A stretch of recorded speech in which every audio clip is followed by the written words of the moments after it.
নমস্কাৰ doctor Banikanta Kakati merit award Pragyan ভাৰতীৰ যি স্কুটি ডিষ্ট্ৰিবিউশ্যনৰ তাত বহুতো নিচিনা এতিয়া খামখেলি হৈছে আৰু ষ্টুডেণ্টৰ মাজত যিবিলাক প্ৰব্লেম দেখা দিছে ষ্টুডেণ্টে যিবিলাক প্ৰব্লেম ফেচ কৰিছে সেইবিলাক প্ৰব্লেমক আমি এতিয়া এটা গাইডলাইনছৰ ওপৰত আমি ভিডিঅ'টো বনাইছোঁ কমপ্লিটলি ভিডিঅ'টো চাওক যে ইয়াত কি এলিজিবিলিটি ক্ৰাইটেৰিয়া দিয়া আছে সেই এলিজিবিলিটি ক্ৰাইটেৰিয়াৰ ভিতৰত কি পৰে কি কোনে স্কুটিটো পাব আৰু কোনে স্কুটিটো নাপাব সম্পূৰ্ণৰূপে এই ভিডিঅ'খনৰ ভিতৰত আমি আপোনালোকক জনাব বিচাৰিম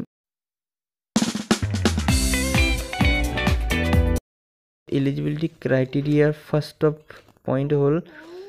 the students must pass the high secondary final exam 2024 conducted by the Assam High Secondary Education Council. ইয়াত কৈছে যে education Assam high secondary education council 2024ত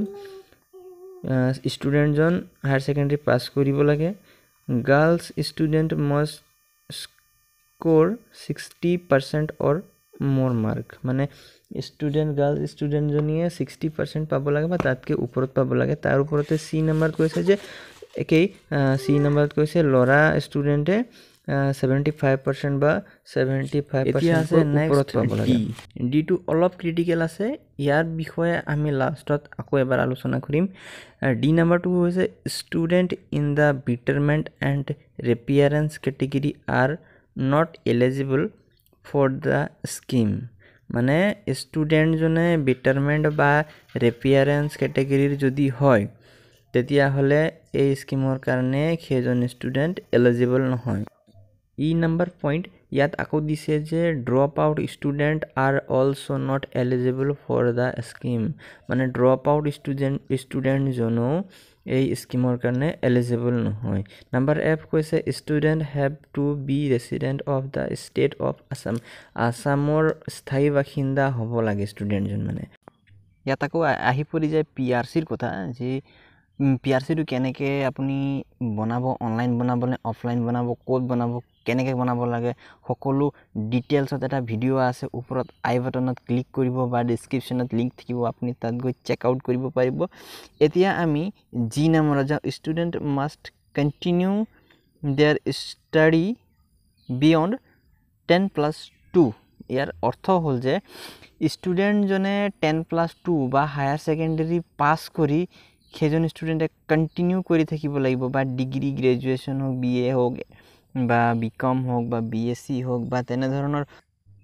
কোনোবা কোচিং ইনষ্টিটিউটত যদি এডমিশ্যন কৰিছে বা তেনেকুৱা ধৰণৰ যিকোনো জেগাৰ পৰা যদি চাৰ্টিফিকেট এটা দিব লাগিব আৰু তেতিয়াহে এলিজিবল হ'ব পাৰিব এতিয়া আমি আকৌ টপিকৰ ভিতৰত সোমাই যাম নাম্বাৰ ডি যেনেদৰে ভিডিঅ'ৰ আগত কৈছিলোঁ মই বিতংকে ডি পইণ্টৰ বিষয়ে কথা পাতিম এই ডি পইণ্টটো অলপ ক্ৰিটিকেল আছে ইয়াত চাব গ'লে যদি student in the betterment and appearance category are not eligible for the scheme মানে যদি আমি এইটোত অসমীয়াত কনভাৰ্ট কৰিম তেতিয়াহ'লে অৰ্থটো উন্নত আৰু পুনৰ উপস্থিতি শ্ৰেণীৰ ছাত্ৰ ছাত্ৰী এই আঁচনিৰ বাবে যোগ্য নহয় এই কথাটো এজ এ ক্লিয়াৰ নহয় চৰকাৰে বা শিক্ষা বিভাগে এই কথাটোৰ এই পইণ্টটোক অলপ ক্লিয়াৰলি দিয়াটো মই ভাবোঁ উচিত বুলি ইয়াকে আমি যদি হিন্দীত कन्वर्ट करूँ তেতিয়া बेहतर और पुनः उपस्थिति श्रेणी के छात्र इस योजना के लिए पात्र नहीं है মানে যি কক নকক চৰকাৰে এই দুইটা পইণ্টৰ কাৰণে বহুতো ষ্টুডেণ্টক এই স্কিমৰ পৰা বঞ্চিত কৰাৰ এটা সিদ্ধান্ত লৈছে এটা স্কিম চলাইছে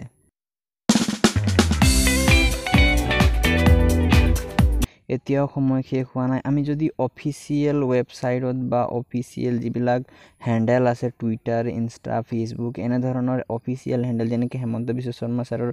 অফিচিয়েল যিটো ফেচবুক হেণ্ডেল আছে তাত গৈ আমি টেগ কৰি পেলাই কমেণ্ট কৰিব লাগে ষ্টুডেণ্ট এটা ফেল হৈ যোৱাৰ পাছত বা ড্ৰপ আউট হৈ যোৱাৰ পিছতো কিমান কষ্ট কৰি সেইজন ষ্টুডেণ্টে 75+ কৰিব পাৰে কিন্তু সেই একবাৰ ড্ৰপ আউট হৈ যোৱাটো জানি বুজি কোনোবাই ড্ৰপ আউট নকৰে কিন্তু ড্ৰপ আউট হৈ যোৱাৰ পিছতো মানুহজনে কিমান কষ্ট কৰিছে সেইটো চৰকাৰে চাব লাগিছিল শিক্ষা বিভাগে চকু দিব লাগিছিল এতিয়াও সময় আছে আমি টুইটাৰত হেছটেগ কৰিব লাগিব, ফেচবুকত কমেণ্ট কৰিব লাগিব, আৰু যিটো মেছেজ শিক্ষা বিভাগ বা চৰকাৰলৈকে